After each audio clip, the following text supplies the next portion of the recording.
Hello everyone, in today's video I'll be going through my collection of Sega Master System games. Depending on where you live, you might not know what the Master System is. It was Sega's attempt at the 8-bit console generation and was very popular in Europe and Brazil, but not the rest of the world. I got my very first Master System in April of 2021. It has Sonic the Hedgehog built into the system, and I've since acquired 2 other Sonic games, as you can see on the screen. Over in North America, this game you're seeing on the screen is actually the very last game released for the Master System, but in the rest of the world it is far from it. In Europe it's the first of 4 Sonic games, and in Brazil it's the first of 5.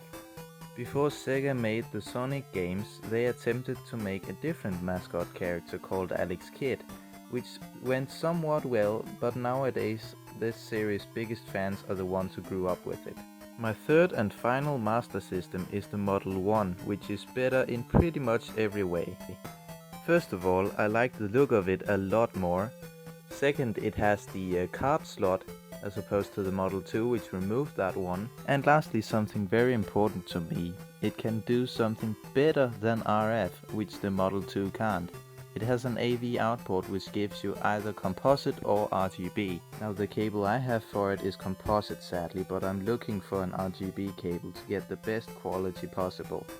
This third Master System has multiple built-in games, the first one being Hang On, a motorcycle racing game.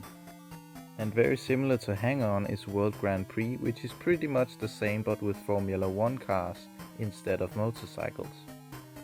But in my opinion, the best driving game on the system is Enduro Racer, simply because it's not from this viewpoint, which 8-bit consoles tend to not do very well. The second game built into the console is Safari Hunt, which uses the light phaser, which is the Sega Master System's light gun. Also, why do the graphics look like that? They look like they are made in Microsoft Paint. The Master System can do good graphics for the time, we have seen that before, so why does it look like that? The other 2 games I have which use the light gun are Operation Wolf and Rescue Mission, which has a more military theme. The last built-in game is Hidden. You access it by holding 1, 2 and up while turning on the machine. It's nothing more than a simple maze game on a timer, but it's still quite fun.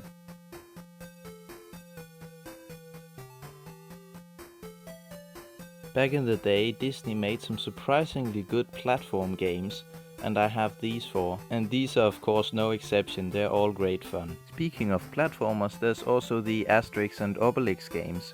I have all 3 right here, but sadly they are becoming very expensive. Only the first one, which is on screen right now, is kind of cheap. The others can be very expensive, especially if you're collecting with box and manual. But they're all really good.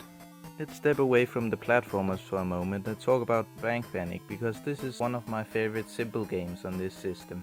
You go around a bank, as the title suggests, and from time to time there will be a door that opens, and then you have a very short amount of time to react. Is it somebody depositing money? Then don't shoot. Or is it a bandit? Then shoot. Very simple, but also very fun.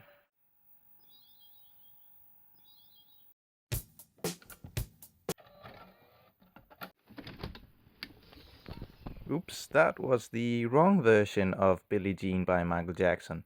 But why Michael Jackson songs in this video? Well, this is because this is a Michael Jackson game. So let's play the in-game version. In the game you go around rescuing kids and beating up bad guys, all while your moves look like the dance moves from the music videos. Here's a fun fact for you, a Master System game is the exact same size as a cassette tape. Now I want to talk about some of the more collectible games I have for the Master System. First up is Ninja Gaiden, or Gaiden, or however you're supposed to say it. It's worth about $43, which you can see how much is at the bottom of the screen in hopefully your local currency. Also, if anyone here watching happens to work for price charting, please add Danish kroner. You already have Norwegian and Swedish kroner, so why not round out that Scandinavian trio? I don't know what that was about. Anyway, the game itself is pretty fun, but also very hard. For example, in the very first level there's a pit of spikes right after a blind corner, which you will die in, just so you know what you're in for. Next up we have the Flash, where I even have the box and not just the game, sadly no manual. The game has fallen a little bit in value since making the script, so this shouldn't be number 2, it should actually be the very first one I showed, but whatever. It's currently worth about $41. As for the game itself, it's very fast paced and twitchy in its movements, which I find very difficult to control, but it's still fun enough to keep. And also it has some very good music and visuals for a Master System game. Next up is an Asterix and Obelix game. We have already gone over these, so I'll make this quick. It's pretty similar to the others, but honestly out of the 3 that I own, this is probably the worst one. But still, it's good enough to keep. Otherwise I would have sold it. Second to last is Streets of Rage 2, but likely not the one you're thinking of. This is the 8-bit Master System version instead of the 16-bit Mega Drive or Genesis version. The Master System version is missing one of the characters and some of the moves because of the limited buttons, but is otherwise intact even though it had a technical downgrade.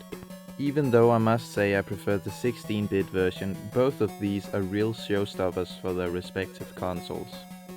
Even though my copy of the Master System version is not worth a lot because I'm missing the manual, it's still all the way up at $250. And now for the most collectible Master System game I have, which is Home Alone. It is of course based on the movie of the same name. And in the game you have to go find all the valuables in the house before the robbers do and escape with them. My copy consists of the game and the box but no manual, and price charting sadly doesn't really know what the manual is worth, so the value in total is gonna be somewhere in between these two figures. Holy cow indeed.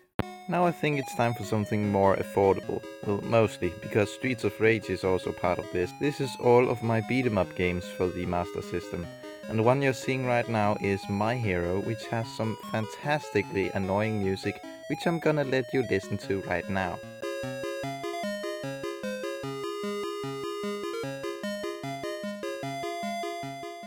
And then here are my collection of Wonder Boy games, which I guess would be considered RPGs or adventure games, I don't really know. But I have Wonder Boy in Monsterland and Wonder Boy 3. And the last game I want to talk about is Rampage, which is currently serving as my sticker graveyard for all the stickers that has fallen off my Master System games. As the title would suggest, the game is about going on a rampage. At the start of the game you pick a character. I picked George the Ape, no, not the curious one. And then you basically just go to town, literally, and destroy everything in your sight. And that was it for this video. I want to thank you all for watching, and especially watching to the end. Not everyone has the attention span for that kind of thing nowadays. If you want more like this, I made a video a while ago talking about my Mega Drive / Genesis collection in the same sort of style as this. It would be linked somewhere on the screen right now if I remember to do that. Otherwise, I'll see you next time.